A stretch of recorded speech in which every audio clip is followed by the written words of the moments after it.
I'm Gold Derby News and Features editor Ray Richmond, and I'm welcoming the Emmy-winning director of the spy thriller Mr. and Mrs. Smith, Hiro Murai, to our Hi. Gold Derby Meet the Emmy Nominees TV Directors panel. Hiro, I know you've had a long-term relationship with Donald Glover, who co-created, produces, writes, and stars in Mr. and Mrs. Smith. Talk about how that teaming evolved. I know it started with you directing music videos for Donald's Childish Gambino alter ego. Yeah, I probably started working with them I think like 12 years ago, which feels really crazy to say at this point. But yeah, I just, he was doing a rollout for an album and I just happened to meet him and his manager. And, I thought it was going to be a very temporary relationship because music video directing tends to be that way. But we just immediately clicked. And when he was developing Atlanta, he was looking for a director, and he sort of insisted to effects that I be the director. And I just thought that wasn't going to go well because it's like you go into a network and be like, hey, my buddy's going to direct my pilot.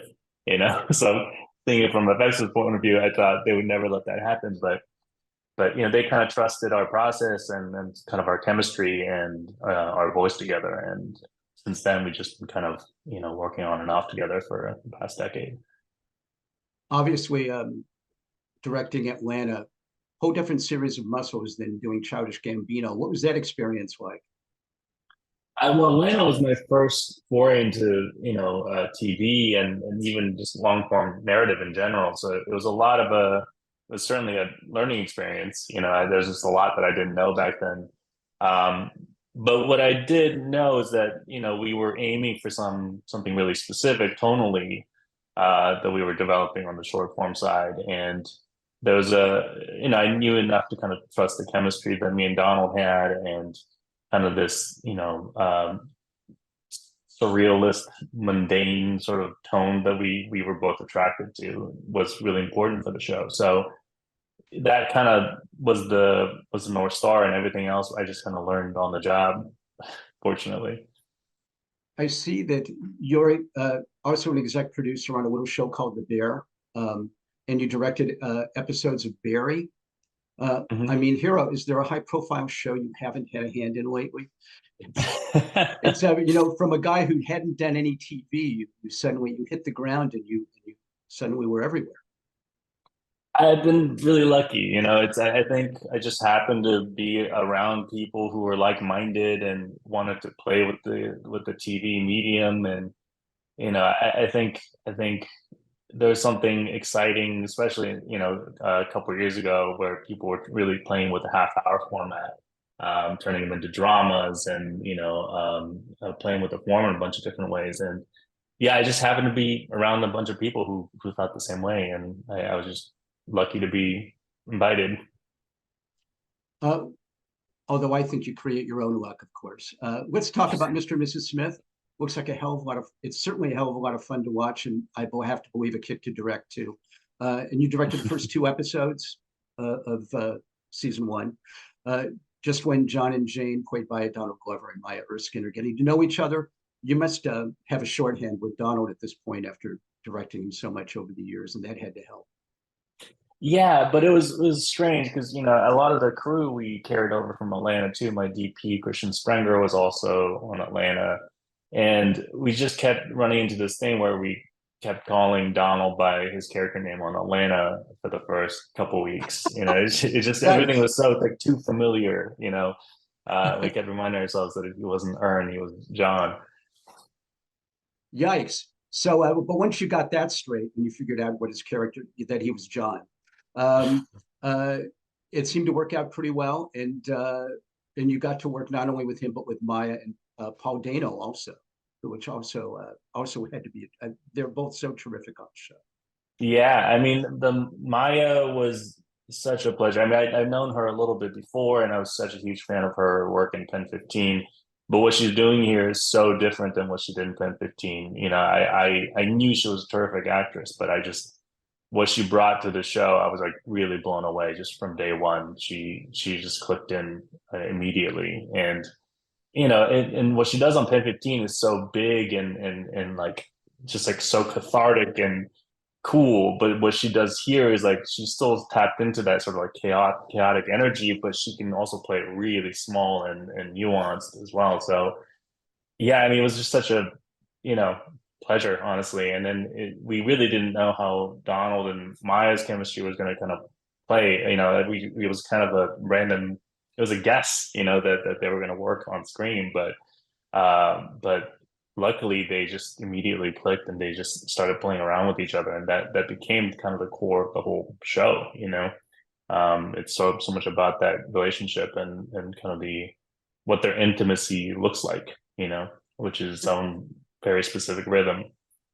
That's really true, though. No matter how well your casting people do or your producers do, you never really know how the chemistry is going to work until you're rolling. It's always a Yeah. roll of the dice. You were nominated for the first episode of Mr. and Mrs. Smith First Date. Is it tougher directing a series pilot where we're just getting to know everyone and there's so many elements to establish?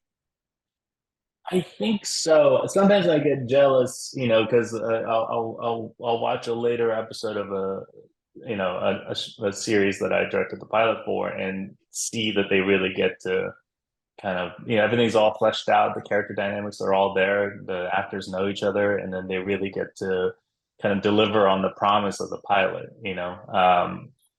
I think it is more complicated in the beginning because you're really kind of finding your footing and finding your sea legs, but also there's, you know, there's a lot of joy in the exploration and the finding. You know, I think especially for a show like Mr. and Mrs. Smith, it could have been so many different things tonally, you know, especially given that it came from IP of a movie initially, and so yeah, every day, you know, we were kind of chipping away at the tone, and you know, I was lucky enough to be around a bunch of people I've worked with before, and so there was enough of a shorthand that it felt comfortable. But you know, it is a very like intricate and kind of tedious process.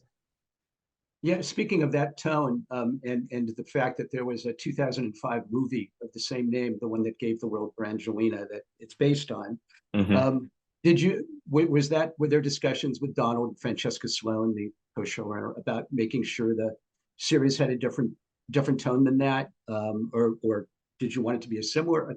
I mean, it's not like if there are 19 years ago that everyone is remembering every nuance of that film.